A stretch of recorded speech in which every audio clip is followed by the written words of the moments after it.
doorashada gudoomiyaha ay yeelan doonaan ardayda Soomaaliyeed ee iyagu wax ka barta jaamacadaha ku yaala wadankaasi Malaysia sida uu faafahinta warkan uu ku eegiyo wariyahayaga Azari waxaa maanta si weyn uga bilowday caasimadda wadanka Malaysia ee Kuala Lumpur doorashada ururka ardayda Soomaaliyeed ee dalka Malaysia kaasoo sanad waliba la doorto hoggaan cusub si loo helo midnimo iyo wada shaqeyn u dhaxaysa guud ahaan ardayda Soomaaliyeed ee ku dhaqan caasimadda wadanka Malaysia ee Kuala Lumpur doorashadan ayaa ahayd mid si aad loo soo qaban qaabiyay isla markaasina ay ka soo qayb galeen guud ahaan ardayda Soomaaliyeed ee ku dhaqan caasimadda wadanka Malaysia ee Kuala Lumpur waxaana xusid mudan in sanadkan ay codeeyeen ardayda Soomaaliyeed oo kaliya halka sanadii hore ay codeyn jireen guud ahaan Soomaalida ku nool caasimadda wadanka Malaysia ee Kuala Lumpur dhammaan dadkii ka soo qayb galay doorashadani ayaa waxa wajahooda ka muuqday sida ugu faraxsan yihiin in si xor ah u dhiibtaan codkooda isla markaasina ay doortaan musharax ay jecel yihiin inuu qabto hoggaanka cusub ee ururka ardayda Soomaaliyeed ee dalka Malaysia musharaxiinta u tartamaya hoggaanka cusub ee ururka ardayda Soomaaliyeed ee dalka Malaysia ayaa tiro ahaan waxa ay gaarayaan 4 musharax oo midba uu jecel yahay inuu majaraha u qabto ururka ardayda Soomaaliyeed ee dalka Malaysia waxaana si buuxda ugu guuleystay xilka gudoomiyenimo ee ururka ardayda Soomaaliyeed ee dalka Malaysia Mawlid Maxamuud oo kamid ahaa musharaxiinta ugu cadcad ee u tartamaya xilka gudoomiyenimo ee ururka ardayda Soomaaliyeed ee dalka Malaysia waa kan Mawlid oo cabiraya dareenkiisa ku aadan qabashada hoggaanka cusub ee ururka ardayda Soomaaliyeed ee dalka Malaysia marka hore waxaan salaamayaa ummadda Soomaaliyeed markasta ay joogaan iyo gaar ahaan ardayda Soomaalida reer Malaysia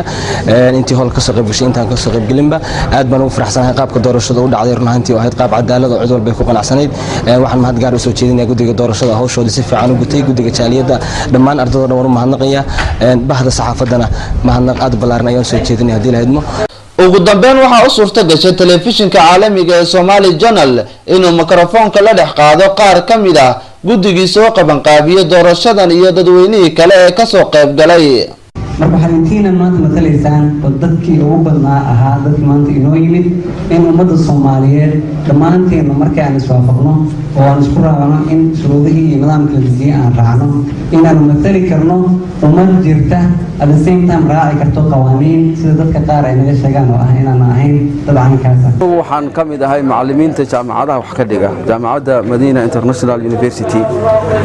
waxaana la igu casuumay inaan ka mid noqdo guddiga kormeerka ama muraaqabada habka ay doorashada u dhacayso waxaana aan ka marqaati kacaya oo goobjoog ka ah maanta in doorashadu ay u dhacday si cadaalad ah oo nidaam ah iyadoo runtii aysan jirin waxa bay yiraahday musuqmaasuq ah ama corruption ama isdabamarin inta aniga cilmigayga oo ka warqabo oo arkay waxay ahaayeen arrimo si sax ah u dhacay waxaana la doortay gudoomiye Mawlid ayaa la doortay oo loo doortay gudoomiyaha ururka ardayda Soomaaliyeed ee dalka Malaysia sanadka 2012 السلام عليكم أنا عبد الألف عثمان حرسي جوجو كنول ودنك ماليزيا جارهان عاصمة كوالالمبور وحد عدي دورشو رسمي أو كد عدي كوالالمبور جامعة UAE هذا University Islamic أنا bulshooyinka Soomaaliya ama community-ga Soomaaliyeed ee meeshan joogo waxaan maanta aan ku qanacsanahay aan ku faraxsanahay sida ay u dhacday doorashada waana ku qanacsanahay haddana waxaan u mahadcelinayaa janaalka Somali Channel ayaan u mahadcelinayaa doorashada soo uga qayb qaatay iyo qaybta libaax uu ka qaatay waxaan idinku mahadcelinayaa sida aad maartay ugu jirtaan halganka iyo sida aad ugu soo diyaar garowdeen wacyigelinta dadka Soomaalida ee meesha joogo iyo meel walba dadka Soomaalida ee joogo sida aad ugu doorteen waana ku mahadsantiin dhamaantiinba dalka Malaysia ayaa waxa uu ka mid yahay dalalka ay ku badan yihiin ardayda Soomaaliyeed ee waxbarasho doonka ah waxaana sanad walba wadanka Malaysia lagu qabtaa doorashooyin cusub kuwaas oo lagu doorto hoggaan cusub ay yeeshaan ardayda Soomaaliyeed ee ku sugan wadanka Malaysia sanadkan ayaa waxa ay ahayd sanad ka duwan sanadihii hore waxaana dhacay doorashooyin si aad ah ay ugu mideysnaayeen guud ahaan ardayda Soomaaliyeed ee wax ka barata wadanka Malaysia